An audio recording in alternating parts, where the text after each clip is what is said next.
All right. Ooh, look, audio and pictures and everything. Crazy, right? Good morning, everybody. Welcome to the shop. My name's Jeff, and this is JR's Wood Shop. Because that's me, Jeff Ravel. So JR.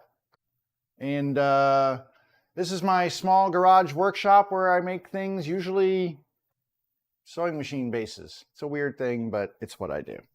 But I do other things too.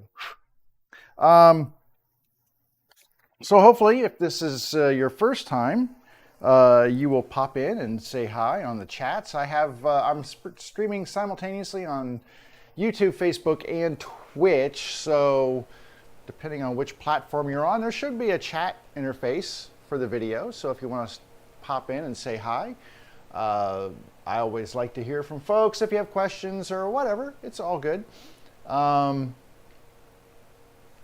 I will, if you have questions, I'll do my best to answer those. And I also explain what I'm doing and stuff. And usually I begin each of my broadcasts with a little sit down time and talk about what I did on my days when I wasn't live streaming and, activities in the shop and things like that. And if you're watching on like YouTube or Facebook, you might see there's a title on this particular video called Sadness and Disappointment, because that kind of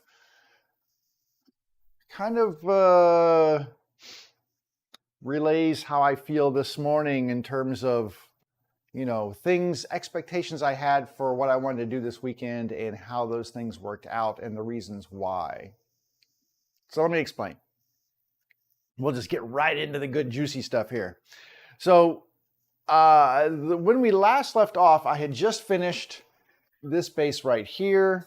It was really, we did a good job on this. We rounded the corners. We sanded it with a final sanding to 200 grit. This is a walnut base right here. So this is ready for finish. My plan was to finish the other four that I have over here, which are in cherry. This one. So my plan was to finish sanding those because I didn't want to watch, I didn't want to have to make everybody watch me just sand.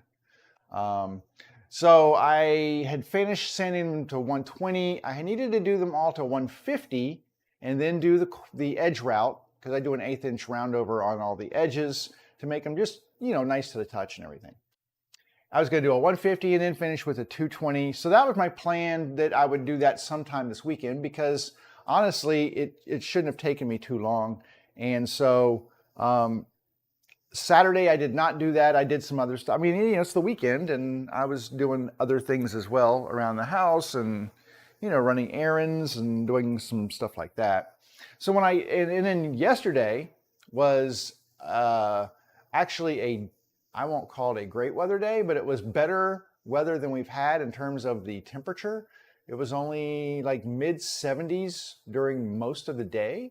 And so I took that opportunity to take my newest trail bike out and ride a trail near my house that I actually had never been on before. So it was really nice and I had a great time, and it's posted on my regular Facebook page. But anyway, I figured, well, I've got enough time when I get back that I can get showered up and cleaned and whatever. And then I'll just pop into the shop and do some sanding and, just finish up these bases and stuff. And I have to say, when I came in, this is my Skill SKIL. This is my Skill oscillating random orbital sander is what this is. And I've had this for years. This thing has been in my shop just doing work for years. It's a great little thing. But the problem is, as I was sanding things or whatever, it just started making death cries. It was making really sad and horrible noises. And I mean, like I said, I've used this for, I don't know, hundreds of hours. It's just done me well for I think this was like a $50 orbital sander. It wasn't super expensive. I think I got it at Lowe's. I don't even think they sell them anymore. At least this version. You know, I didn't even look. I should look, right? Let me look. I've got my computer here. Let me look and see. Skill, or what did I say? Random orbit sander. Random orbit sander. Let's see if they sell one of these still. So, wow. So you can buy this, believe it or not, you can buy this exact sander for 40 bucks on Amazon. And, but interestingly enough, well, wait a second. No, hang on. No, okay, weird. They've got one on Amazon. They've got a slightly different model, which I think is actually this. It's this model for $117 on Walmart. That can't be right. So I think this is an old model, and what's happened is that somebody's selling one on Walmart that is not Walmart selling it. It's one of their third-party vendors. I'm just going to look at this real quick. So the one on Amazon, I mean, it's similar to what I am using here. Not this exact same one, but I mean, they look really close. Anyway, I think there's several of them that are kind of the same thing. The nice thing about this was it had a pressure control. So, and it would light up, and as your pressure got more extreme, it would go down here, and it's like, hey, you're pushing too hard, to the point where you're like, oh, warning, warning, kind of thing. But I try not to press hard on it and abuse it.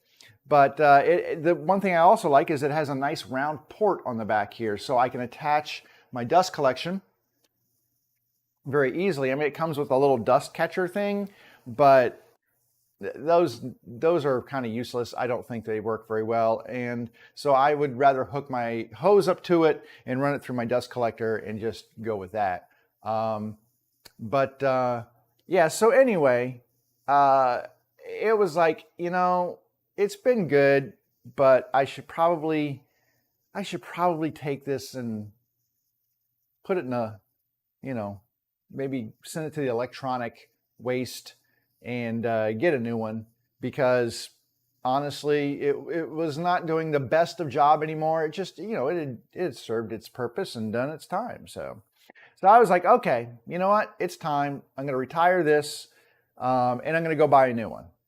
So I was like, well, I mean, I could go on Amazon and stuff, but I was like, Home Depot is right down the road. I got to go out anyway. Let me run to Home Depot.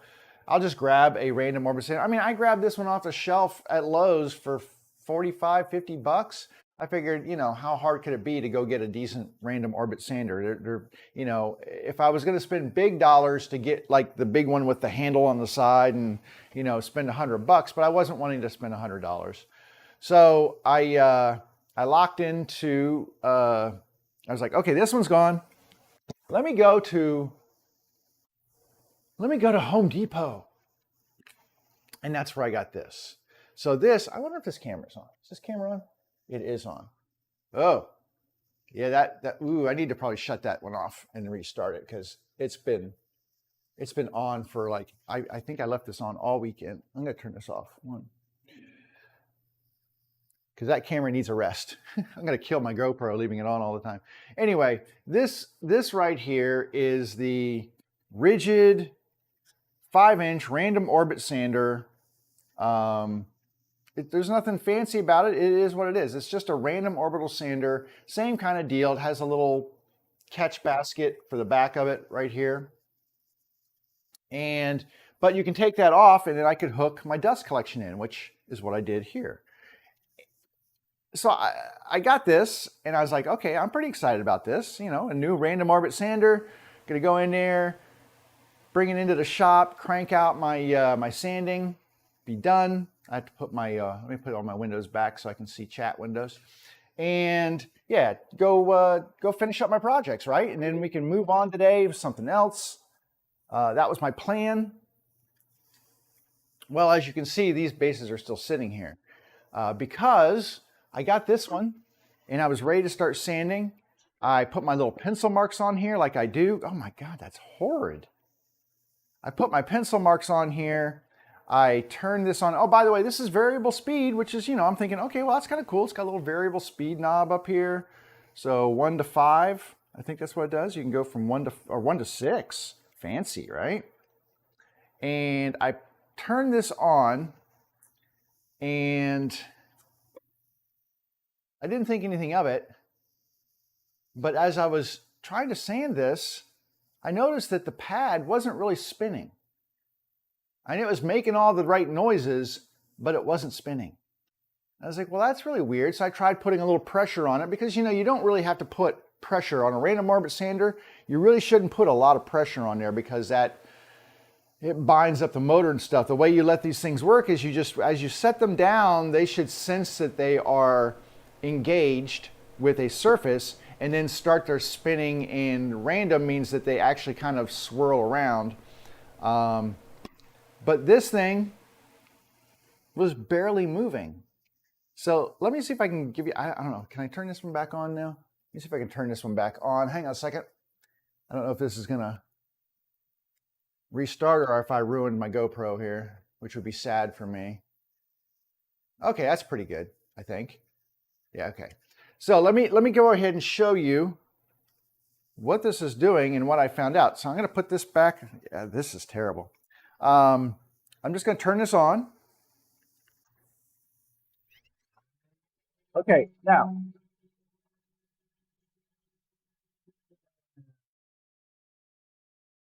First of all, it's a noisy little beast. It's noisier than the Skill, I think.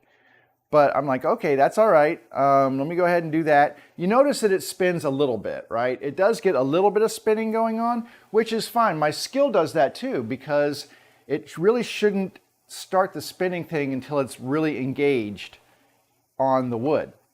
So.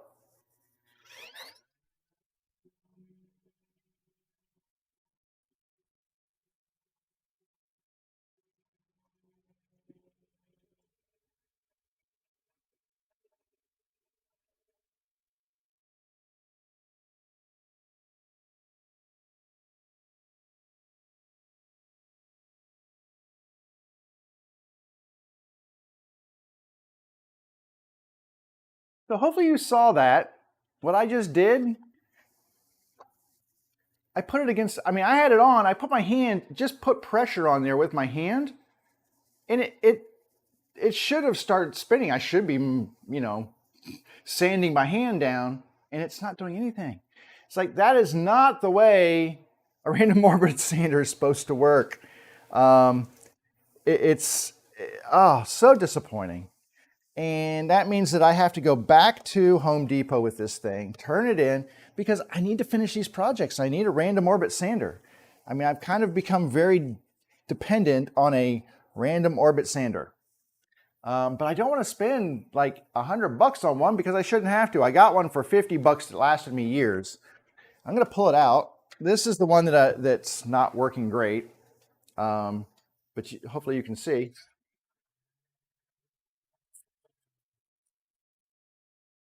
Oh, I can hear the bearings in there and stuff. But anyway, watch this sucker spin. Let me go back here. Watch this.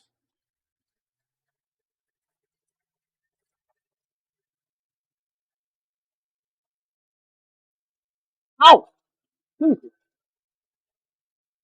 Yeah. There's no sandpaper on there. That's just the hook and loop. But did you see that thing spin? That's what a random orbit sander is supposed to do. It's supposed to spin. This one is unfortunately making crazy horrible noises. I could try to maybe open it up and clean it out, but I think the bearings are shot, and I just don't want to have to find new bearings for a 5-year-old random orbit sander, because I don't know that they actually sell this model anymore, and I don't know that you can get parts for it. But anyway, that's what a random orbit sander. This is on its last leg. It's basically pretty much useless and dead, and it kicks this Rigid's butt up and down the street. So that's kind of my tale of disappointment here. I bought this thing thinking, man, I'll get this done. It'll be nice to have a new tool in the shop, be very efficient, get my sanding done. Sanding's not getting done. At least not today. So the plan is for me to take this back to, let me move this out of the way so I don't lose anything. I got to take this back to Home Depot and return it. And I'm on the fence here. I don't know. Should I get another one if they have? I don't even know if they had another one. This may have been the only one they had in stock, which irks me if that's the case. Look, it has this fancy little case here, which I have no idea what I would do with this little case. Because honestly, I appreciate that they have a little case for it, but I don't understand what I would do with this case. But let me, what I'm going to do is I'm going to take my dust collector off of here. So let's remove my dust collector. I have these on with band clamps. So it's a little rubbery thing here. This is from Rockler. It's a hose extension. It's kind of a nice little hose extension thing. But they tend to slip off. The rubber can get abused and cracked. So I use these little band clamps and they seem to work really well. Anyway, I'm going to put this back into the bag here that it came from. I don't know how it was in here. Is it like that? I guess it was like that. It was laying down. Maybe? I don't know how this thing was in here. Doesn't seem like that's correct. And then I'm going to take their instructions and put them in here. And then I'm just going to take this thing. Hopefully I can find my, that's a weird fit. It doesn't seem to fit. I'm going to take the, now, I will say that it was nice having really good hook and loop because that was holding really well. But how does this thing sit in here? That's too big. And that sticks up really high. So this is a very odd little thing. Anyway, I even got the instructions out. I actually read instructions, right? Crazy. But I'm like, maybe I'm doing something wrong. Maybe you have to engage something that I'm not seeing or whatever. Nope. It's just, that's the way it is. It just is non-functioning. So anyway, put this back in its little box and I will have to take time out of my day to go to the Home Depot and return this today. So very disappointing. I sent them a little tweet last night and they're like, oh, we're sorry. Could you send us the serial number and you can take that back for an exchange at Home Depot? And I'm like, yeah, I know, I can do all those things. So I sent them the serial number and I mean, you know, I understand that sometimes things, you know, they should be good, but they're not necessarily. Hey, I've got a couple people on Twitch asking if I want to become famous. I think I do want to become famous. What do you think? Or not? I really need a bot in my chat in there. So there's a thing you can do. Stream chat. Users in chat. Oh my God, look at all these things. Can I? There's a thing where I can actually change this to mod view, and then I can ban people. So I'm going to ban some people here. What do you think? Should we ban them? Ban them. Report them. Well, let's report them first because, you know, spam, right? So we'll report them. And then that's a bot. And it's a scammy thing. So anyway, oh, I don't want to provide more details. Just ban them. We're going to ban them. And then this Shellsy person, oh, they keep repeating. So we need to ban them as well, right? Ban them. There we go. All banned. All banned all the time. And then I'm going to rearrange my windows. So I'm going to put this over here so I can still see the chat, but I'm going to move my other chats over so that I can see them better. Let's see Facebook. Anyway, sorry about this. It's just one of the things you have to deal with sometimes. Is that YouTube? That's YouTube. Where's Facebook? There's Facebook. And then I will put the chat in from Twitch, and then I can see all of them again. So there we go. And I've got my moderator chat thing open here so I can see that. Stop it. Stop. There we go. There, now my chat's much more better. Anyway, so yeah, that was my kind of disappointing end of my weekend, which is sad because I had a really good afternoon yesterday riding my bike, and it was like, yeah, this is great.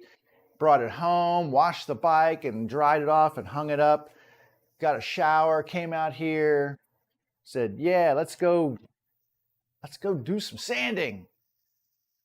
That didn't happen. Oh, I forgot to put this back in there. So this is the little dust collector that goes, it's like they're a little springy inside or whatever. They don't work for squat. If you're using one of those, I suggest you sand outside because it will not survive. Or you will get dusty. That's all there is to it. It will just be a dusty mess in your shop or your house or whatever if you try to use that inside with just that little dust catcher on the back. They do not work. So anyway, I put their nice little box back. I was kind of happy about the little bag thing. I was like, well, I could probably use that to keep some tools in or whatever, maybe some of my bike repair tools or whatever, or but it goes back. So now I'm kind of at a point where I'm like, okay, well, what am I going to do today? Because I need to do stuff, but I'm not sure what to do. And so I started looking around before we started here. I started looking around and I was like, well, what can I do? First of all, I need to get these out of the way because I can't do anything with them here. Let me move my plane over and I got to put this back. So I need to get these out of the way and yeah, I'm really sad because I was thinking I would be putting finish on these things and getting them, much closer to being ready to be sold. And that's just not the case at the moment. So in the meantime, I will take these. There are 1, 2, 3, 4, 5 of them. So you can see there are 5 of them. And I've got to find a place to put these so that they are not going to get damaged. So I'm going to walk around my shop a little bit and maybe put these on the side. Yep, I just walked right in front of you, and my apologies. But I got to stick those on the side because I want to get them out of the way. And so I've got 2 things that I can work on. One is the large base for the machine for a friend that I've been working on. And I showed that off the other day. Oh, I don't need to put that in my pocket yet. And it still needs a bottom. So I could do that where I can cut some plywood for a bottom for that. And I have a piece of plywood that I could use. So I could do that. The other thing, actually, there's one thing I wanted to do. Let me switch over to this camera. And there's one thing I kind of wanted to do. I was going through some of my wood is on the floor right here. You can't see it, but I've got some piles of wood here. And I also usually throw down there a lot of stuff like this. These are just basically offcuts, scraps, right? That I accumulate over, doing projects and such. And I was looking at them thinking, I could probably make something like a cutting board or something out of these, kind of just a scrap thing. And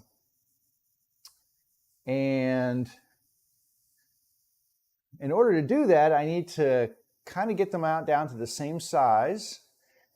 And they're various widths and stuff. So that's fine. I actually don't want to lower that. That's actually set to the right level. But I do need to move my fence here, and that saw is really tall. So let's bring that down a little bit. So some of these need to be trimmed up. Some of these need to be cut down to size. If I look at the, I'm going to look and see, hopefully you can see all these, what the tallest and the shortest of them is. And by that, I mean, like, I don't care if it's skinny or not, but how tall is it sitting on here? And this one's pretty short. This one's pretty short. This is so far my shortest one. Whoop, well, it fell into a groove there. That doesn't help. Let's turn it this way. There we go. Okay, so this one's fairly short. I think this one's taller. It is. And this one needs to be trimmed down. I need to put this on the jointer and then trim it down. This one's tall. So the rest of these are pretty tall. This one, I think, needs to be jointed and trimmed down as well. So that's pretty short. So right around here is my shortest. But my thought is that I could take these and glue a whole bunch of them together and then take those strips. I also have some long ones too. So let me do them by length here and see. I might just do the long ones. Forget about the short ones for now because I have a bunch of long ones here. Like this is really, a couple of these are kind of really short. This is pretty short. Because I do have some longer ones here that might work well. It's not too bad. And that's pretty long. So I've got these. I could do something with this because what I could do is cut these in half and then glue all those pieces together too. And then some of these I could cut down. So let's see what we want to do here. Well, first thing I'm going to do is let's mill up the ones that need milling so that we get some good halves to them, some good stuff. So not these. These have 3 good sides. This one, definitely, I've got 1 good side on here. So I'm going to take this over to the jointer and I'm going to joint. This is already a flat edge. So I'm going to joint this down. I think I have my jointer cam on here. Let's see. Is that, did I press it? No, let's press that one. Press. There we go. All right, I have jointer cam on. So I could bring this and first clean this edge up right here and then take that and get another straight edge. That gives me 2 straight edges and I can take it over to the table saw and clean one of those up. So let me do that. This is gonna be interesting because I have to get right, it's very skinny. So I wanna make sure my pad, because there's a handle here, right? I wanna make sure this handle is right on top of that so that it doesn't tip on me. Yeah. All right, so let's try this. Let me get some ears and stuff. Let me get prepared. Let me get my ears, and I'm gonna clean out the dust chute really quickly here, just to make sure that we're not going to have any issues with dust collection. So this takes a moment. So let me clean out the dust chute, which is down here.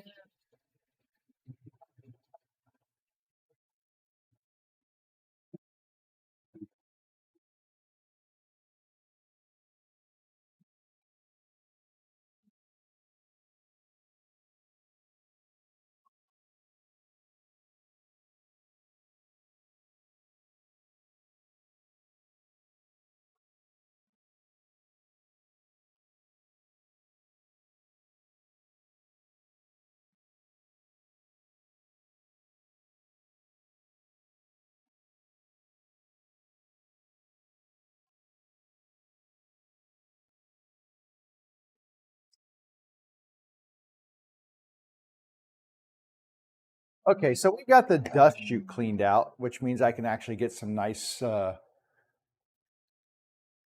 can get some nice stuff off here. Let me close that one. There we go. Okay. And now I can go ahead and push this through and get a clean edge, and then we'll flip it and get a clean 90-degree edge to that one.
Okay, so that's pretty good. I got one flat edge here, and then one 90-degree side here. So I can actually stick this right like this, put this side against the fence on the table saw, and then clean this edge up right here.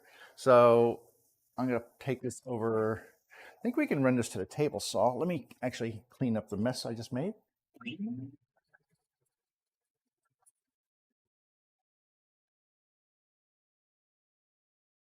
Okay, and let me see if there's actually any other ones that need jointing before I move on to the table saw, which I think everything else, this one right here, this one needs basically the same treatment. So I'm going to do that with this one. So, ooh, my A10 Mini was coming off the edge. We don't want that. All right, we'll go back to this camera. So I've got, this is fairly flat. You can see the saw marks on here, the burn marks. So this has been run through the table saw. I used whatever was on this side of it probably, but this is fairly flat. So it should be really easy for me to clean this edge off. And then we'll just do the exact same thing we did last time, get one 90-degree edge planed down as well. So let me use these again.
All right.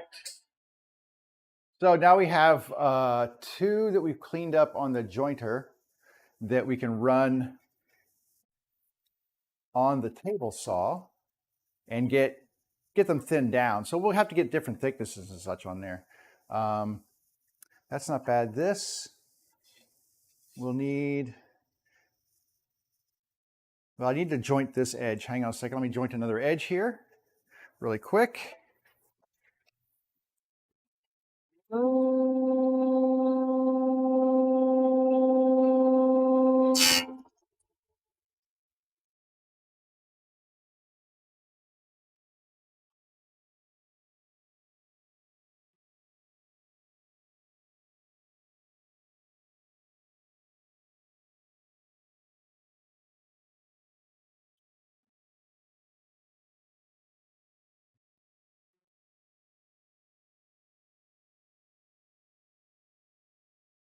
Actually, hang on a second. I'm going to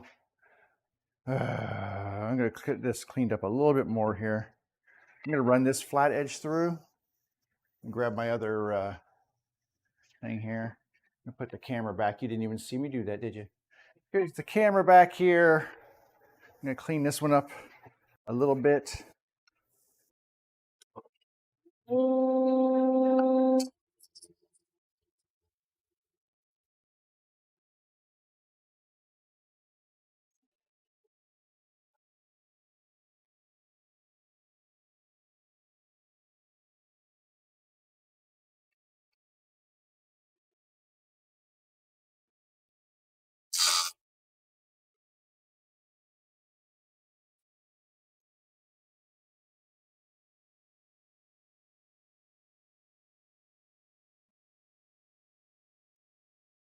Okay, so the whole point is to have clean 90-degree edges when I run these through the saw. So I'm going to make sure that these are all with the side that's going to go against the fence. I'm going to put them over here. I know you can't see what I'm doing. You're like, what? I'm putting these over here so I know that the sides that are pointing towards the fence are the ones that need to be done. This one's fine. This one's fine. This one's fine. This one's fine. This one I think is fine. I will probably split this in half. It's pretty thick. This one will need to be cut down. I think it's pretty long, but otherwise it's fine. So let's go ahead and set up the table saw to make some cuts here. And that means I need to clean some stuff off. I'm going to put this over on the stairs, this, because obviously I don't need that at the moment. So I'll put that on the stairs going inside the house so that I can take it back when I'm done. Just looking at my scrap pile to see if I have anything else I want to throw in here. Because I do have another skinny board here that I have this. It's too skinny to use for anything else. I don't have anything matching with it, so perhaps I might use this. We'll throw this in the maybe pile. I don't know if it's long enough. It might be. It might be. And what I'll do is I'll take these over to the chop saw and chop them up. Okay, let's see. We need to hook the saw up to the dust collection. That's step one. I need to clean off the area here so that the wood has someplace to go on my table here. So I've got a bunch of things sink down. So we'll just move things off to the side here, and that should be enough room to get these going here. Get tools out of the way. Doesn't really have to be crazy. Just have to be out of the way. Okay, I think that's good enough because I'm going to be doing these at various widths. They're not going to be uniform in their width, so don't have to worry about that. So we'll put them over here. Just make sure that push these off that they're not going to hit anything, and they're fine. I got plenty of clearance here. So what I need to do is bring this over and then make it a little thinner. Bring that saw height up a little bit. That looks good. Lock this down. I just want to trim the edge off. I don't need to make it, well, that's not going to be, is that going to be enough?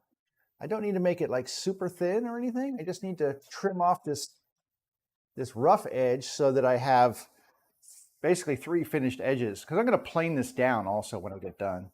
It's going to go through the planer. Not yet though, not until it's glued. So we're going to do this and then we're going to do some gluing. I'm going to take this and I'm going to lower this down. All right, I think we're good. I still need power for the table. Let me grab the power cord. Excuse me.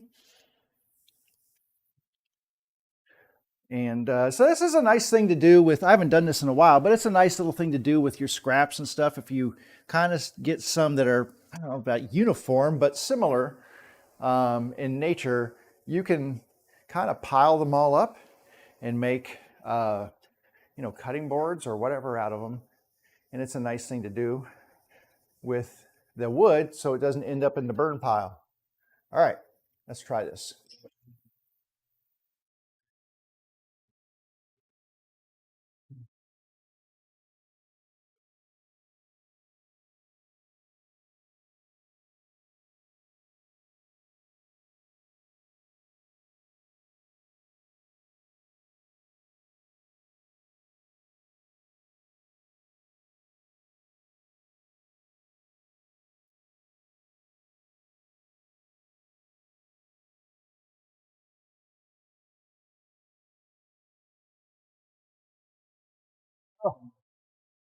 I hate standing at that angle when you're just trimming an edge off because everything just flies right up at you. It hits you in the face and the whatever. But anyway, so that gave us a nice clean edge there though. So I have now nice clean edge here. So I'm going to stack these over here, the ones that are done, because these are going to be my glue piles. And I'm probably going to cut them into shorter lengths once we're ready. Whew, there's a lot of dust over here. All right, same thing over here. I just need to figure out how much I need to cut off. Not as much as that last one, but I'm just trimming the edge. It's all I'm doing is just trimming the edge off and trying to keep as much wood as I can. Make sure, yep, that's gonna be good.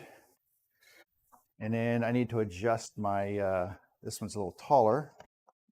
So let me adjust this.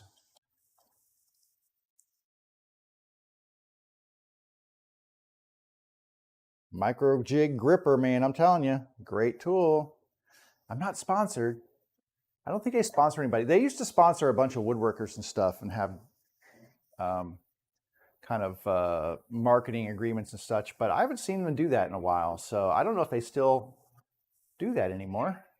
I'm just making space for these. I'm gonna put them over here where I have more room to roam with these things. Okay, let's do the next one here.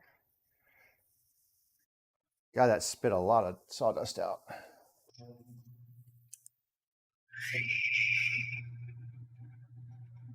You know what?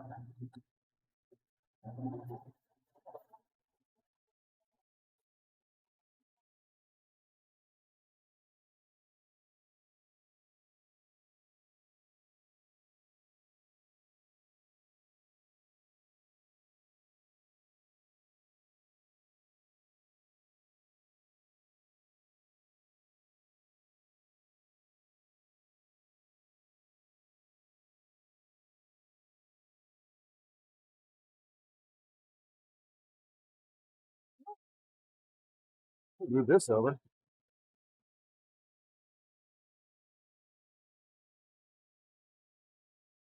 Okay. So this one is now also clean. We will stack that with our other one. And I mean, the whole thing is that I will basically glue all these pieces together. So I need nice parallel flat edges, and that's why we're doing this. I think this one was the last one. This one's gonna be really thin.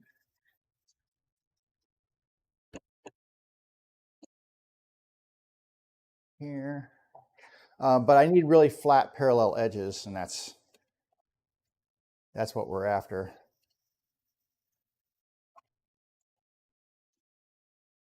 Okay.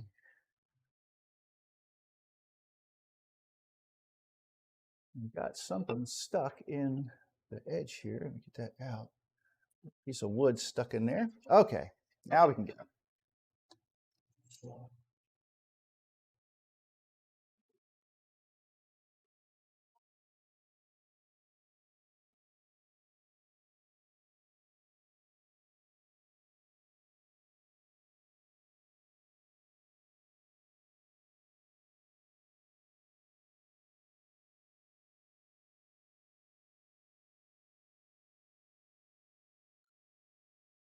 Each one of these is a different width, and so I have to kind of figure out what to do. Now this one's fine. Oh, this one needs, Hang on a second. I got to clean this one up over on the jointer. So hang on a second. Just got to clean one edge off here. And otherwise it should be fine.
Okay.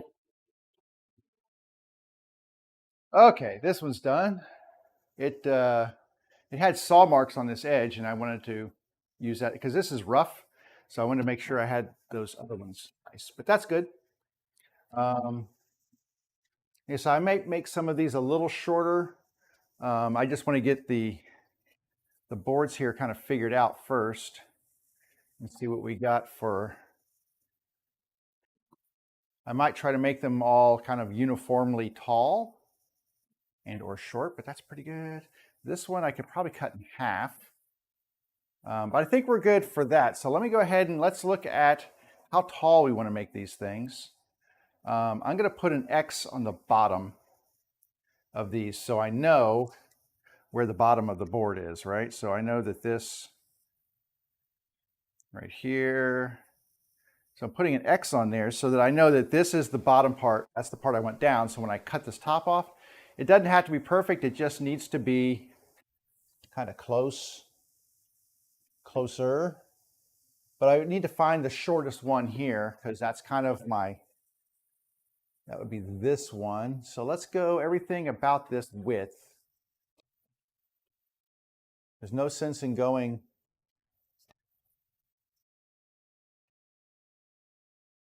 anything that's not this width. That was good, Jeff. Just right here. That's pretty good. So I've got the X on here. So we'll cut this one down like this. Let me get my thing set up here.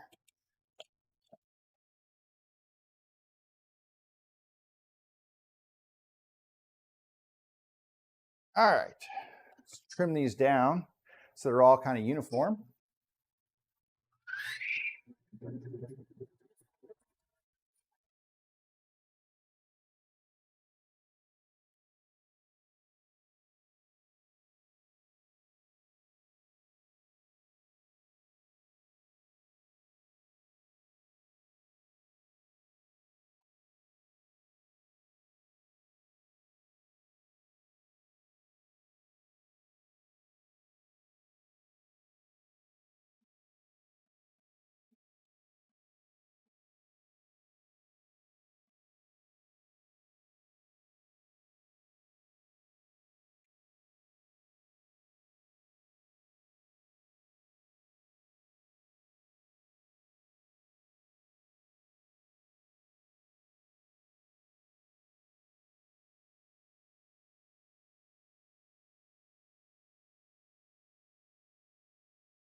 Okay.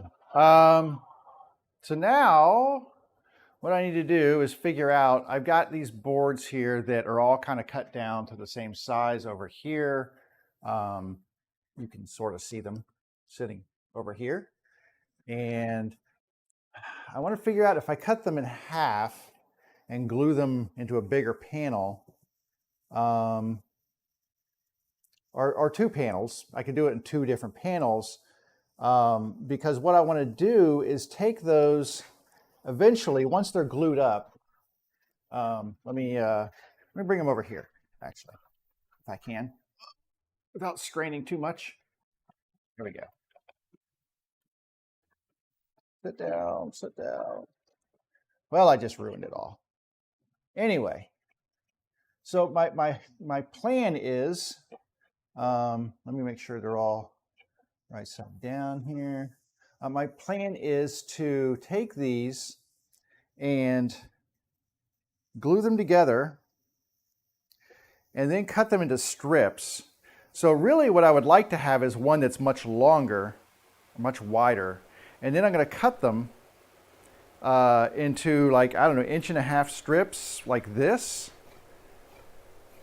And I'll take those strips, flip them over and glue them, and then they will be in-grain strips, right? And I'll mix up the colors a little bit and try to, make it look a little more interesting. So I have an extra piece here that would fit if I wanted to do this. I could absolutely run this through, and I've got an extra one here. So if I wanted to do a short one, that's what I'm trying to figure out, is how, if I cut these down, I have a couple of extra pieces I could use here, maybe even this one. So let me see, the shortest one I've got here is, and that's what I'm trying to figure out if, it doesn't work for me to, I'm going to use this to press them all kind of square and flat. Should I go ahead and, do that with these? I've got good joints in there though, so I think gluing these together, they'll look pretty good.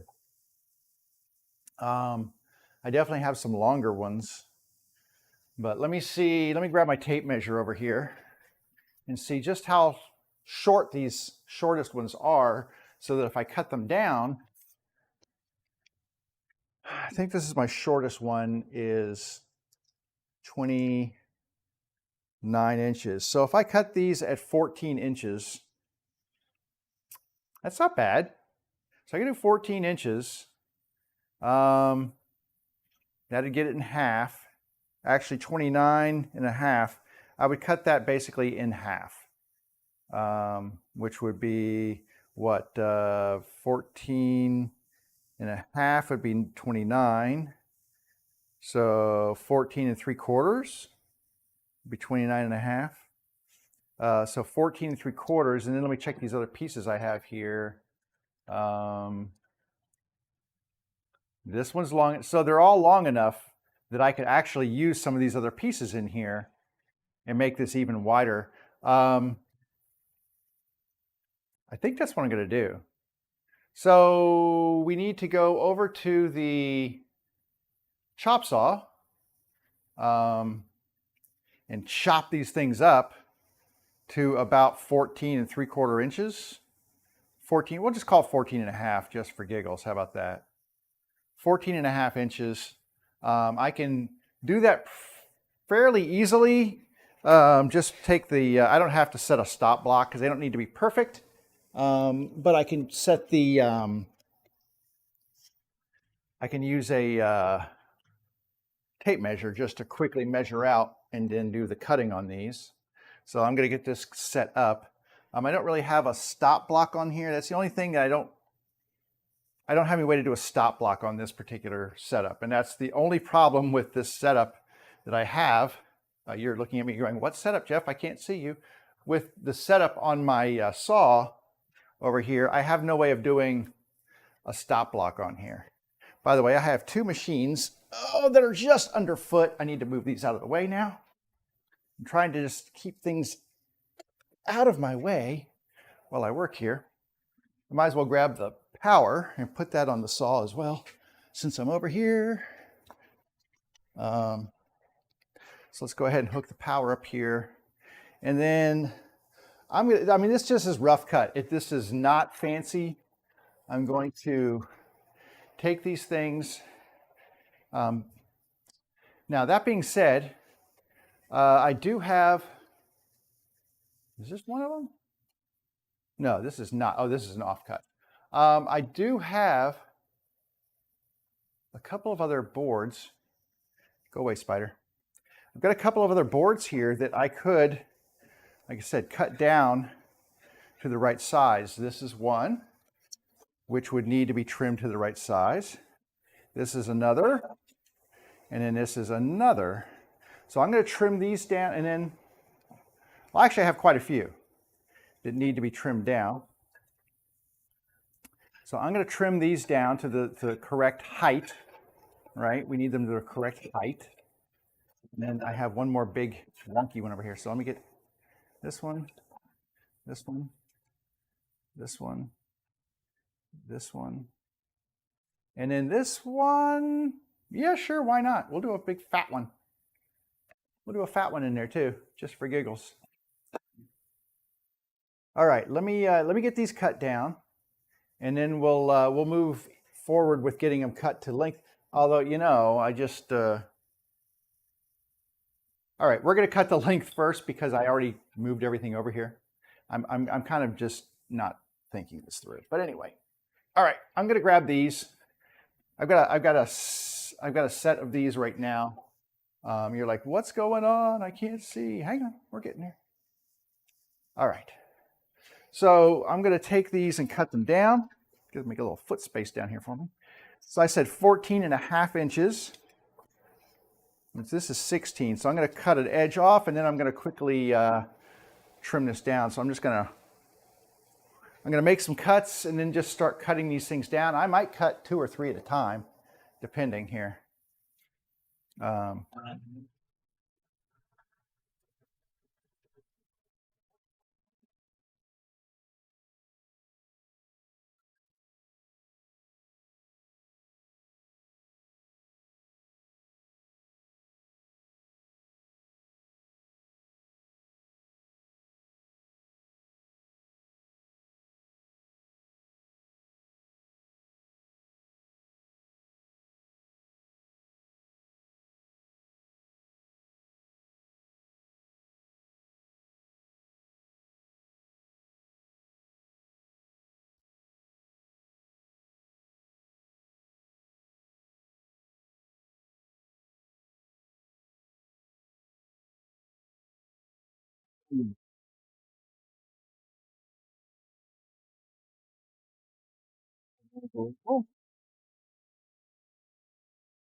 So some of these right here need some extra trimming. Some of these right here, they need some extra trimming. I'm gonna set them to the side. I'm gonna bring these other ones over, or some of them over, and then we will cut them down. Whoa, over here. We'll just start getting them measured and cut. So I'm going to measure this out. This is one of the shorter ones. I'm going to make sure 20. Okay, so 14 and a half. I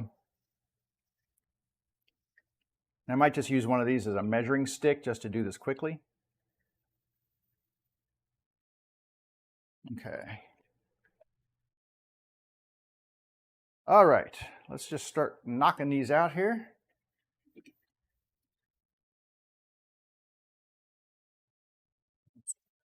Oops, power.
I'm going to take these back over here and grab another stack.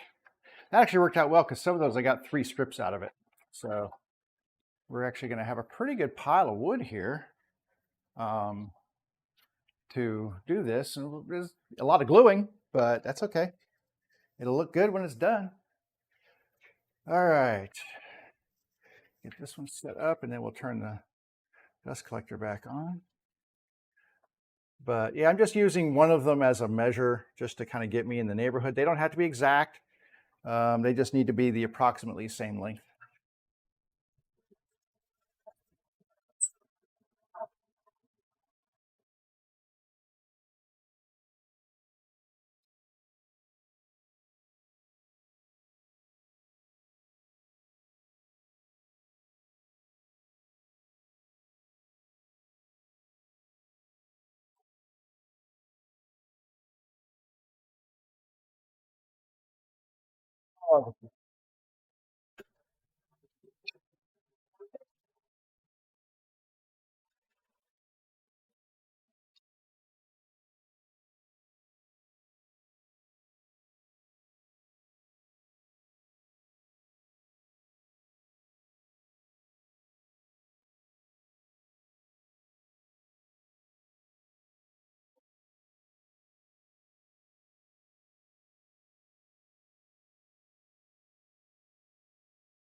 Okay, everything is now cut to length. We have lots of boards here. And I'm going to come back to the table saw here and do a couple of cleanup items on some of these. But I mean, we got a lot of boards here now for glue up. So that'll look really nice. And then these just need to be trimmed to the proper, they're already at the right length. I just need to trim off some of the excess here. So just like we did before. So let me set that back up. which means I have to move the dust collection and I have to move the power cord, but that shouldn't be too difficult to do since I do it all the freaking time. Love my shop. Love my little shop. Would I like a bigger shop? Yeah. With more power and stuff, but you know. Hey, it's a lot more than a lot of people have, so I should not complain. Speaking of people, anybody in here? Anybody? Anybody? Anybody? My son just left me a message. Should probably see what he wanted. Let's see what he wanted here. Message. Hey, can you bring the thing from my trunk inside before it rains? It's been outside forever. You're such an idiot. I'm sorry. I love my son, but I will call him an idiot sometimes. Yes. There. I've told him, please put your thing away so it doesn't get all messed up. Does he? No. Why? Because he's an idiot. But I love him. He's my idiot. All right, I think I have dust collection. I have power. I just need my remote for my dust collector. And I should just wear this on a chain around my neck or something, right? Be a lot easier. All right, let's do this.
A little thin. Oh well. This one. Do I have it? Yeah. Got to raise it up.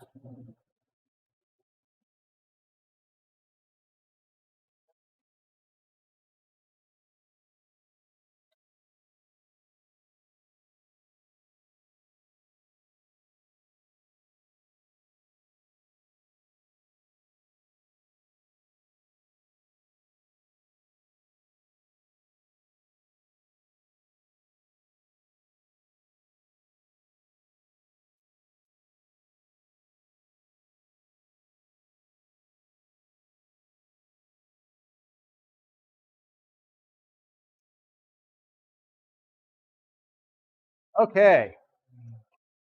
Now we have all of the right heights on here. And we can actually glue all of these pieces together.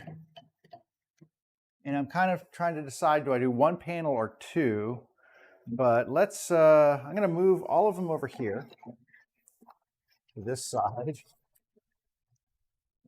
What I'm gonna do first, I'm gonna clean all this sawdust off of here because that's the last thing I need to do is get all of this sawdust in while I'm gluing.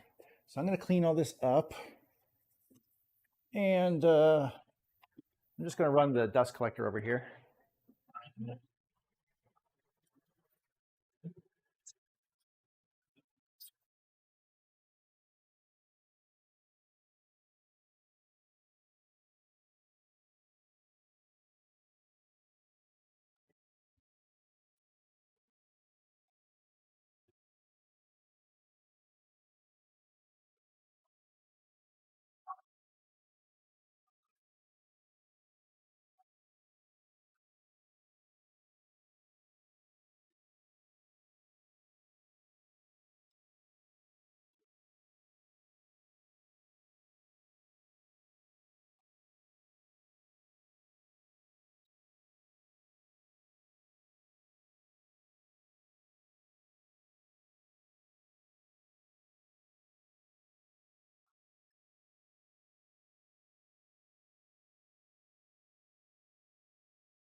Okay, that's much more better. And I can put all these pieces over here, and then I can sort out a glue order for them. See what looks like what. A lot of light colored wood, but that's okay. We'll make this work. I'm going to run it this way, I think, because this is down. Let me take this down a little bit more. All right. So that's the side that needs to be down.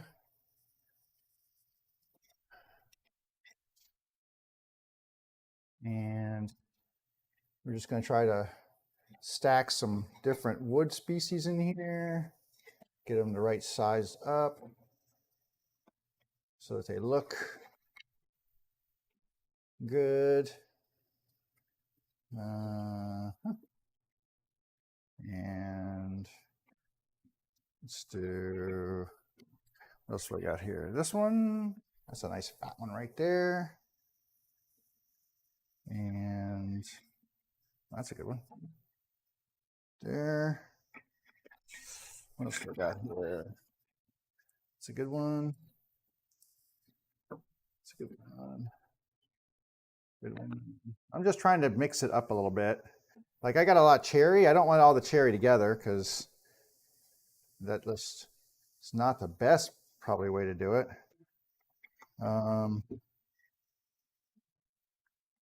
So we want to mix it up a little bit, get some different colors in here. And different, like I said, different colors, different wood species. Works. And mix that in there.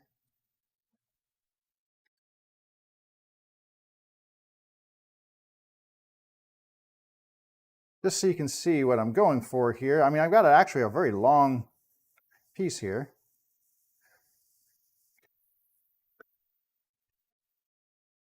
And I could probably, this. There we go. Get it stacked alongside there.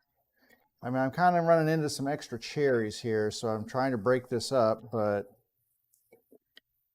this is not cherry, this is cherry, so I will break these up with this one. And there we go. Okay. So this is what I'm looking at. You can see it's very, very much a nice little mix of stuff. And what I want to do is just glue all this together. When I get done, I will cut these into strips. But now the thing is, I think what I'm going to do, I didn't count these, so let me count them real quick and see what I've got here. Or, you know what, better counting, let me see width-wise, because they're different lengths or different widths. So counting them really wouldn't matter because they're not necessarily going to be equal. So this is 9 1/4. This is 11 1/4. So probably let's move this over here. Now I've got 9 3/4 and 11. Now I've got 10 1/2, 10 1/4. So that's probably a little bit more equal. And I could probably do some switching here. Maybe put a thinner one over here for a thicker one over there. Let's try this for this. I'm just trying to get them about the same width. So I'll glue them in 2 different sections. So this one is now 10 3/8, 10 1/4. That's pretty close. So we're going to go with that. And like I said, once I get these glued up, I'll get some good glue joints. All right, so to glue these, I actually have, I'm going to do my little pipes here, which are kind of nasty, so I need to clean them off. So give me a second here.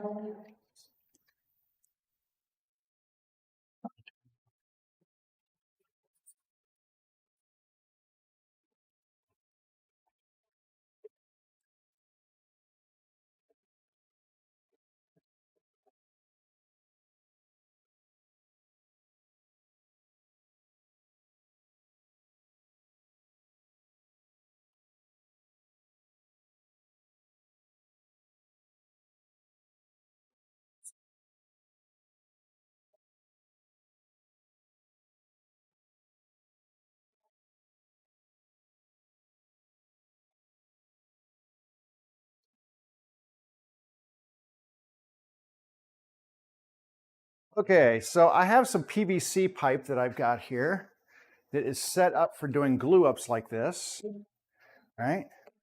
And the nice thing about it, let me get it so that these are flat. The nice thing about using the PVC is that any squeeze out from glue just knocks right off of the PVC. So you get a pretty flat space on here. Now these are a little long, so I think I'm going to rotate this. Take this one, and I'm just going to come this way with it. There we go. So I can get some length out of this. And then I can take these and put them on here. Like this. And I'm just trying to get some space here. Like that. And I believe I can get both of these in here. Looks like I can. So both of these should fit in here. I'm going to bring this one back. So when I get ready to do it. And then what I'll do is I will use pipe clamps to clamp these together. And I think I do, who is it? MTM Wood. I saw using these. I can't claim this as my idea because like everything else on the internet, you know, you find a good idea and you make it your own. So there's a guy with a website called MTM Wood. He makes amazing cutting boards, and I think he's based in Russia, but dude is just on another level. I have 1, 2, 3, 4, 5, 6 pipe clamps, and they're very long ones, so they should be more than adequate in terms of clamping length. Let's see here. Yeah, see, I can clamp that whole length right there. So what we'll do is we will not apply glue between two of them to keep them separated, and then that will give me my two different sections. When we get done, we're going to cut these into strips like this, maybe 1.5 inches thick. So let's do a quick little math thing here. If I could find, you know, I can never find a pencil. I'm gonna see how many strips that gives me across here. If I don't trip and kill myself trying to just get to a ruler and a pencil. I'm just gonna use this ruler right here. It's just easier. So I'm gonna just go from here and say at about 1.5 inches right here. And I'm gonna move it and go 1.5 inches here. I'm just counting for the kerf here, because there is a kerf cut on, oh, hang on, wrong side. There's a kerf cut on all of these. That there will be, so I want to account for that kerf cut. I just want to see how many of these I'm going to have. I can harvest out of here.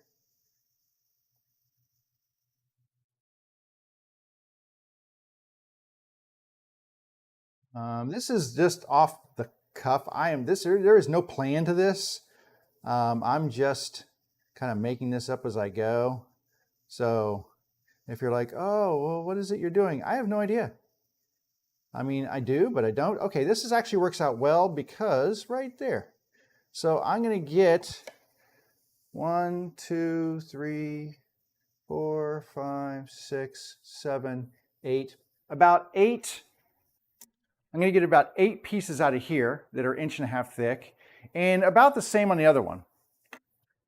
And then I can glue those together, and then we should have something, because I'll plane this whole thing down, and then we should have a pretty nice little cutting board kind of thing. That's kind of what I'm after here. So, wow, dude, seriously? Another one. Ban.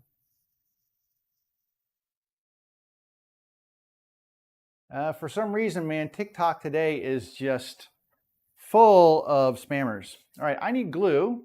I need a paper towel. This is going to get messy. I need glue, a paper towel. I don't know if you ever watched a glue up. I'm sure you have, because you know you're watching woodworking. So basically what I do is I figure out what I need here, And I'm going to flip them. So this is the way I want them. Well, actually, like this. So then I will flip them and slide them back.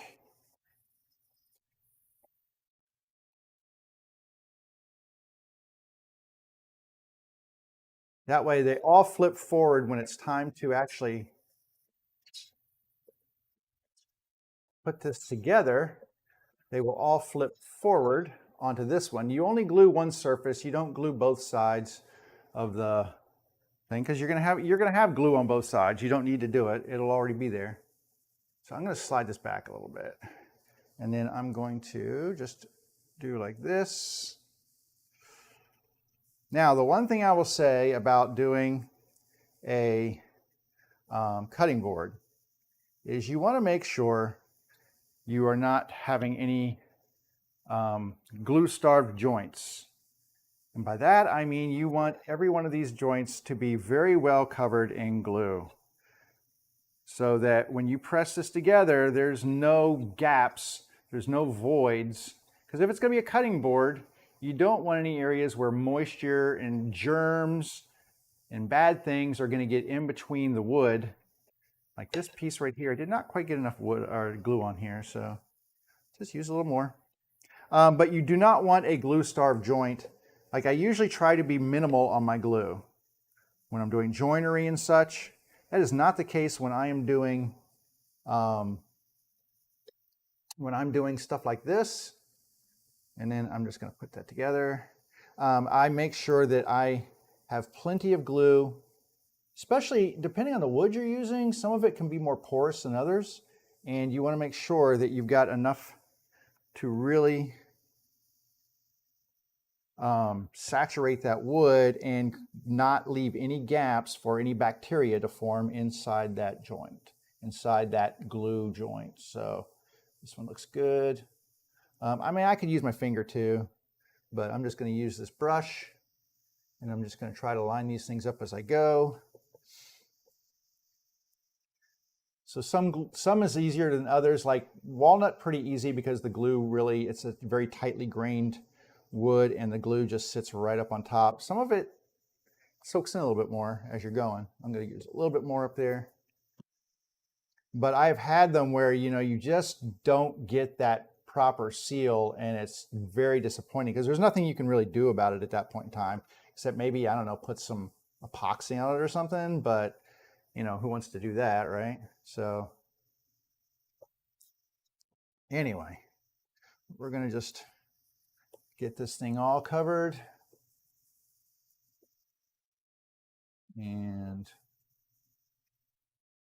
then we will put some clamps on it in a minute.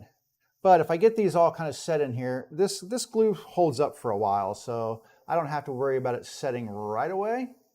I probably have enough time to get this whole thing laid out and clamped up. This is definitely needing a little bit more.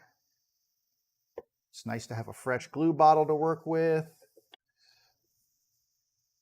For those of you who've been following me, I just recently got a new glue bottle. So happy. I mean, it's just a stupid little thing, but I did like to squeeze every last drop out of that last bottle, man. I did not want to let it go. Like, no, there's more glue in there. All right. Let's see if this one's going to be adequate. I do like using these little brushes, like the silicone brushes. It's kind of like doing grout where it leaves little grooves and stuff, but they're still covered. So I do like the silicone brushes though. They are pretty good for spreading the glue around. I usually use my finger, but for this, I'm trying to keep all the glue on there. When you use your finger, it kind of squeegees off a little bit. So, you know, it's glue though. Have fun with it. All right, nice and covered on this one.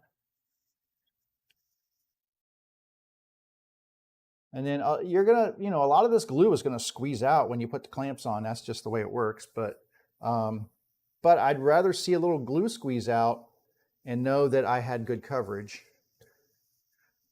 And that's one of the ways I gauge my glue coverage is, I look for an even squeeze out all across the piece. That lets me know that it was probably well coated.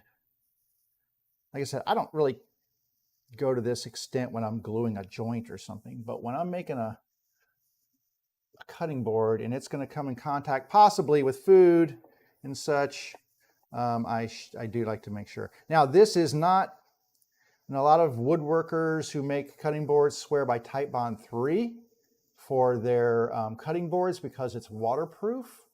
I haven't found that to be necessary. I have done it with both, and honestly, I've never had one that I've done with Titebond 2 fail. I mean, unless you put it in a dishwasher. I only say that because my son's roommate did that with one of the ones I made for him. He put the cutting board in the dishwasher. A end-grain wooden cutting board. Why? Why would you do that? Why? Some people's kids, I swear. Okay, we're looking good here. I'm gonna have to get this going. I didn't know I was gonna be doing this today. Thought I was gonna be doing some sanding or some other stuff. But anyway, this is kind of fun.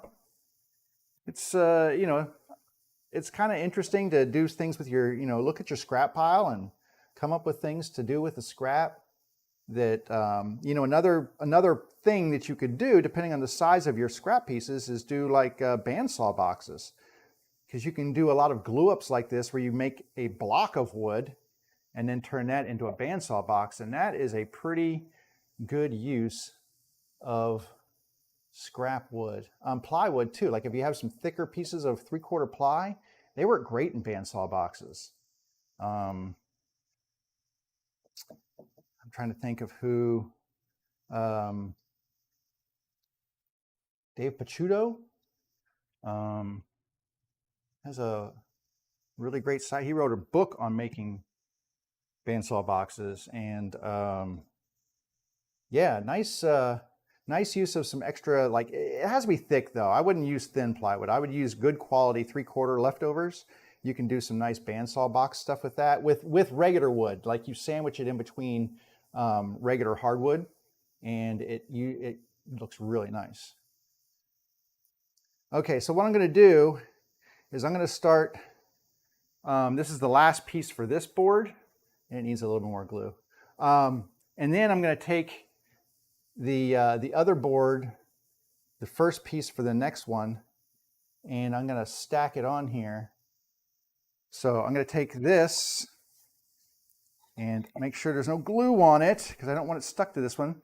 But I'm going to take that and put it right here. And then I'm going to start stacking some of these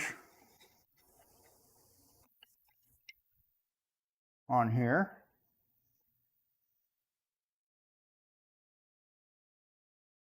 And the idea is that I will have a natural gap with no glue between these two, so that when I take the clamps off, it'll just separate out.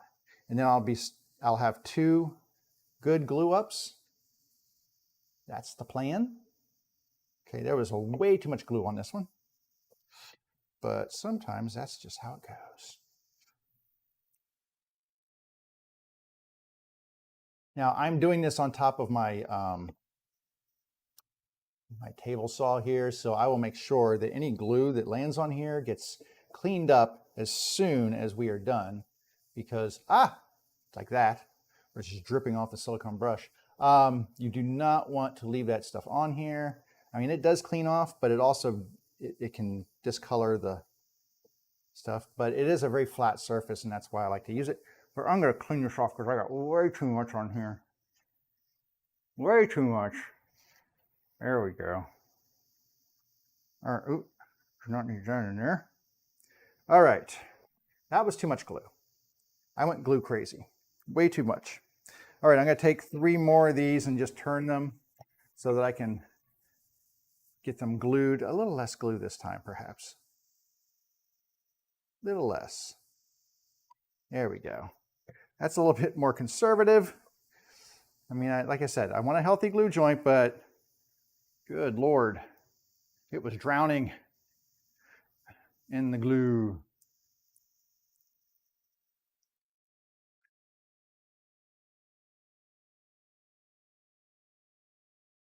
And this one.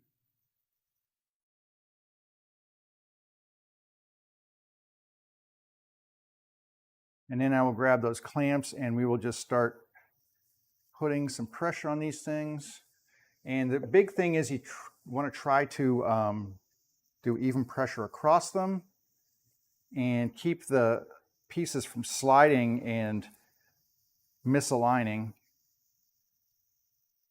Because they get slippery in the glue, at least for the first couple of minutes, and then they kind of take hold and they won't move anymore. But all right, that one's good. We're almost done here. Just got a few more to go. One. Just get these turns so they're in the right spot. Some glue down on them. Yeah, if you make cutting boards, you go through a lot of glue. That's just a given. You buy it in the gallon buckets, and you know it is what it is. Now this is quarter sawn oak, so I want to make sure that this has a healthy bit of glue on here because I do not want this to suck up that glue and not be effective. This is one of those ones where I would rather have too much glue on it. That looks good because you do not want to have that suck into the wood, but then not form a good seal between the two pieces. So. And I'm sorry, I'm really just, I'm just going to yak and yammer because I have nothing else to do while I glue. It is what I do. All right, we're getting close. I have 3 more pieces after this, and then we can put on the clamps. So pretty good. Okay. This all coated.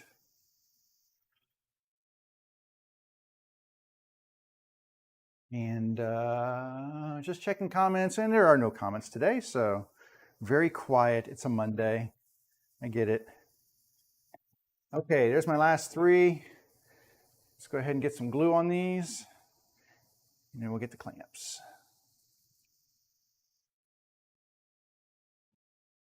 Oops.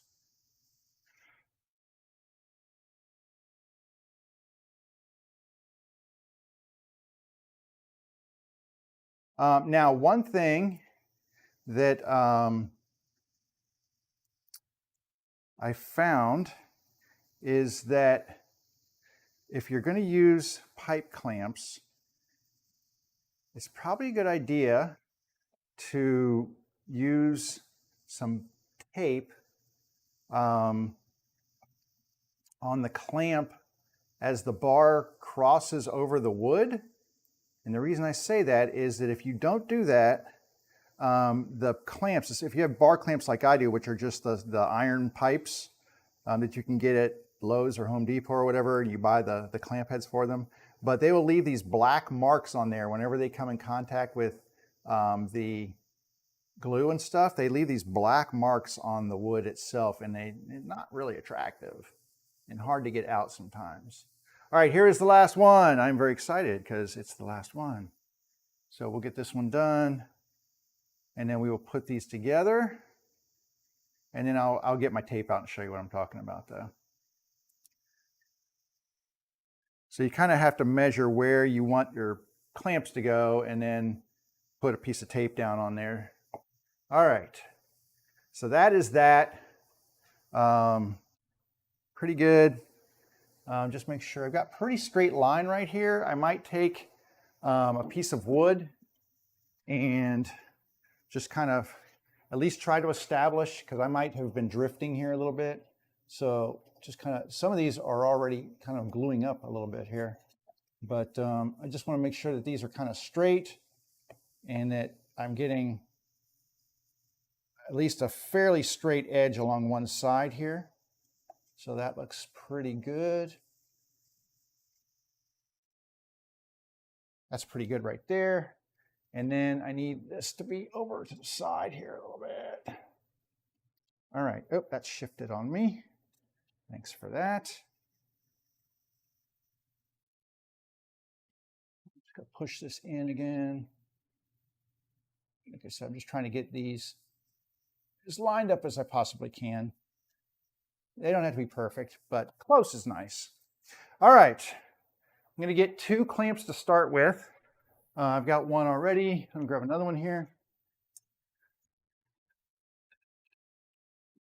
And bring it down here.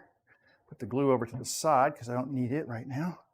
And then I'm gonna just check it for the approximate length here that I'm gonna need, which is,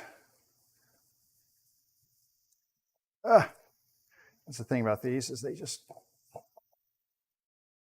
okay, come on, shift, there we go. About like that. So I'm gonna get my, tape. It's just masking tape is all it is. If I can find it, you know. I say that, and then I go to find my tape, and my tape is elsewhere. There it is. Ugh. And I'm going to put a strip of a strip of tape across this, and that should keep the glue from interacting with the steel pipe, and hopefully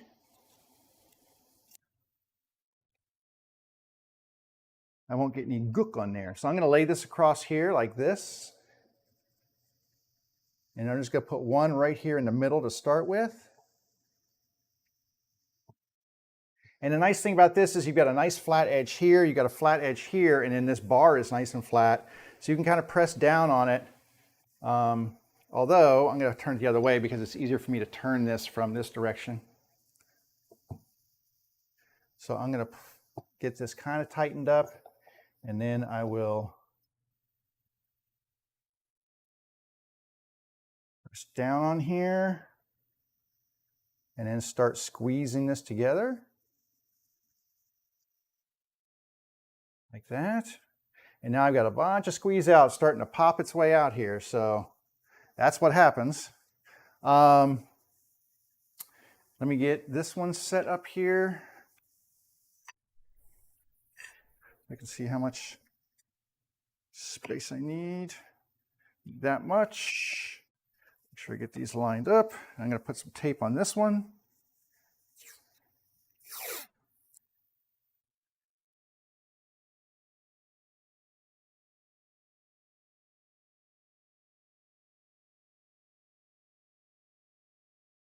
So the tape won't, I mean, it's going to be on the part where the wood is anyway, so it's not, it should not interfere with the clamping that's going to happen.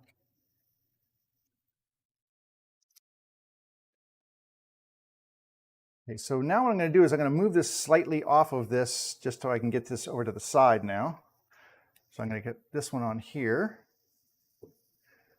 and then do the exact same thing. Tighten this one down. Whoop. Hold it there. And get some pressure. And then we need another one over here for this side. And it looks like I've got some good glue coming out, some nice squeeze out. Just looking at it right now. Size this up with this one.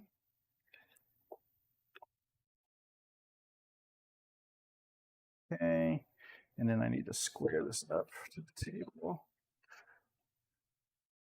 And put my tape on here.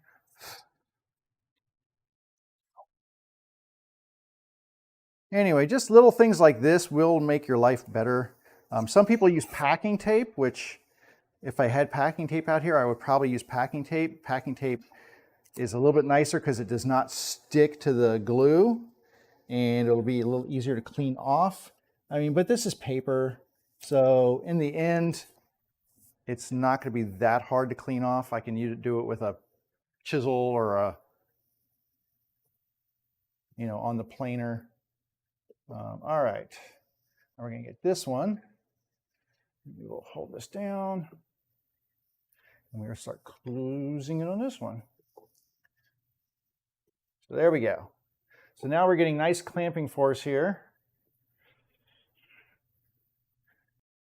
Just clamping these down. I'm looking for glue squeeze out on all my joints here. It's a nice panel, actually. It's pretty cool. Now, the other thing I can do here is just wipe off the excess. It doesn't matter if it's all over your rag and if it's cleaned off. It's just you're getting the big globs of the glue off, and that's really what you want to do is just get these big globs off of here. I'm going to flip this over and put 2 more clamps on here. So that is my plan. I'm going to flip this like this, and then I will put a clamp on here and here, and then that will be plenty of clamping surface, because the thing is you don't want these things bowing on you, like bowing outwards. So I've got all that clamping pressure on one side, but it's good to have, you don't want it kind of popping up this way. So this way I can put some clamping pressure on them from the other side. So let me get this one settled out here. Like that. Like that. Put my glue on here, or my tape. Let me clean this off, make sure there's no dust on there.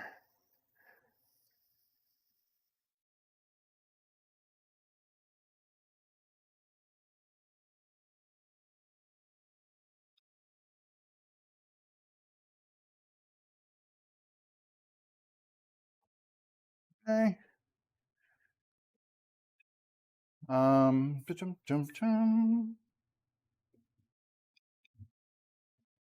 Now I need to, this is where it gets hard because I got all this stuff going on here. Let's do this now. I'm going to put this way, and that way I can get to these. So I can close this up.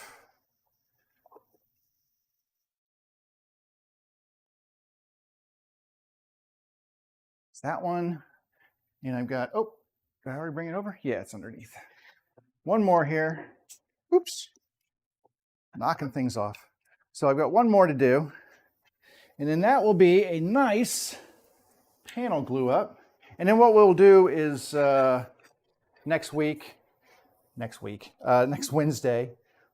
on the stream, I won't touch this until then. We'll just leave it in the clamps. And then when we come back, we can do some cutting and other such things. So let me move this over here so I can do the tape on this end. But anyway, I'll leave this till Wednesday to do anything with it. And that way, if you have been watching, you can see where we go from there. Basically, what's going to happen is we're going to run this through the jointer. And then we are going to, what did I do with my skizzers? There they are. And then we're going to, not through the jointer, through the planer. And then after we plane it, we will cut them into strips and then we will glue those strips together. All right, one last one here. Let me get this way over here. There we go. Just get some pressure on here.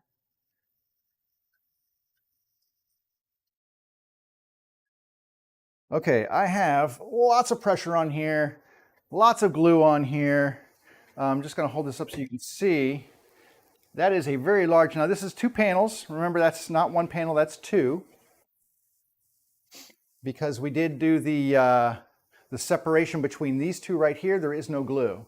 And I can see there's no glue squeeze out there, which is good. But when we pop these out of the clamps, it'll be a panel here and a panel here, and then we can kind of work from that.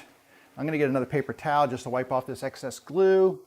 The flatter this is right now, the easier it'll be to plane it and all that good stuff. So, like I said, I'm just wiping the glue off. I'm not wiping it off necessarily as I'm wiping it down. because I've seen people do this where they get a big wet towel and things like that, but I'm not going that extreme. I'm just kind of doing this, but getting the big glue drops and such. What time is it? 1 o'clock. All right. You know, I've got to clean up my messes here. My goodness, I've got some messes. I've got a lot of scrap wood that I need to throw into a box for my burn. But now I've got some small scraps, and they are much more applicable for the burn barrel.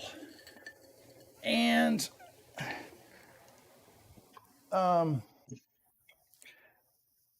feel better, like I said, you know, I pay a lot of money for my wood, and I feel better when I don't have to pitch large pieces of it in the burn barrel.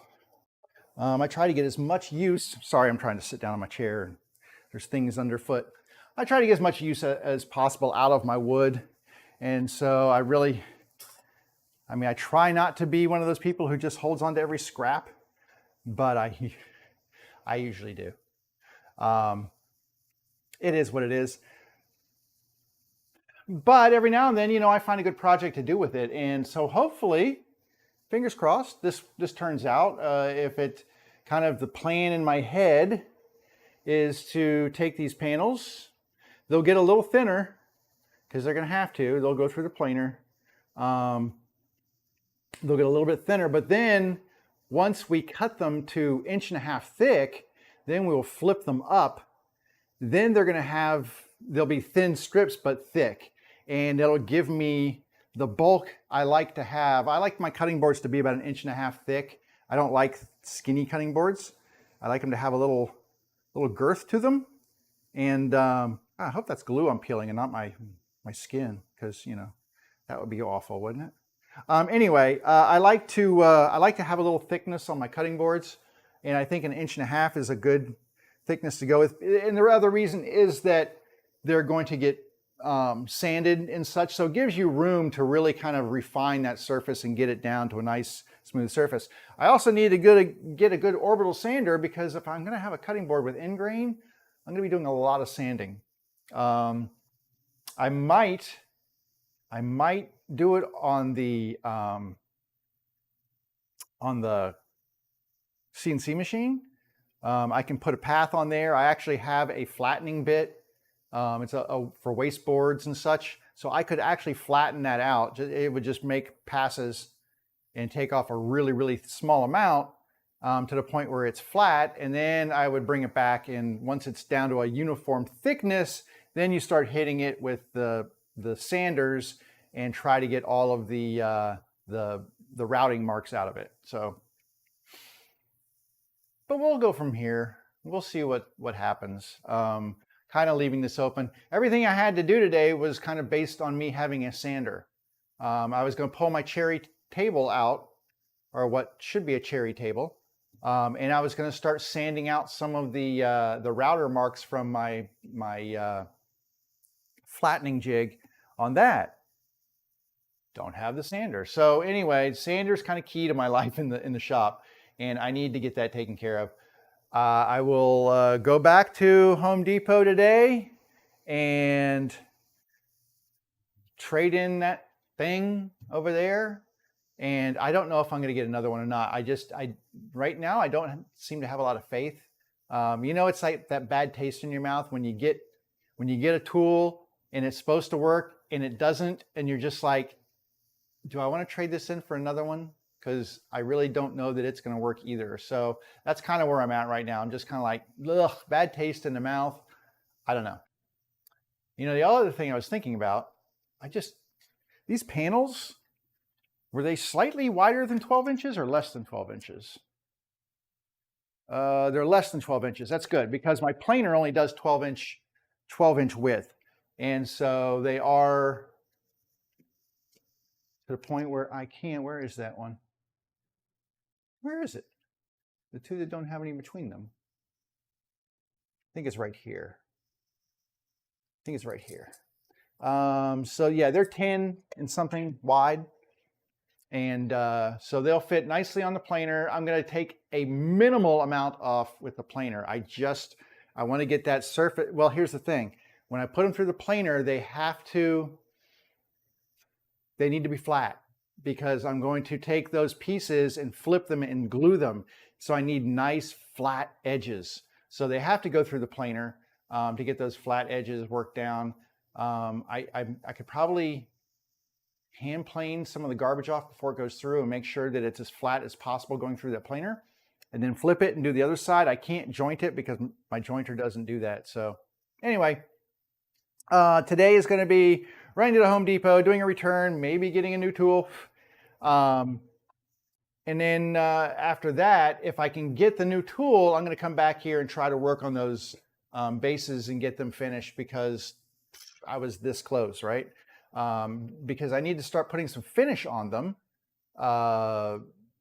I need to stain the cherry ones, and I need to put the oil on the walnut one, the Danish oil on there.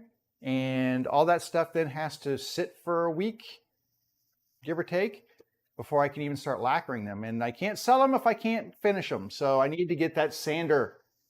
It's just, oh, you can see why the title of the sadness and disappointment. And I should have put frustration on there too, because I am frustrated, but it's all right. You know what? It's all good. I'm healthy. I got a shop. I got bikes. I got a family. I don't have to go to work every day. This is what I do. So you know what? I'm not going to complain. Life is good. My life is good. I hope your life is good. I hope you have an awesome day. I'm going to go ahead and end it here. If you would be so kind, if you were here, if you want to hit the subscribe or follow or whatever is appropriate for the platform you're on, that would be awesome.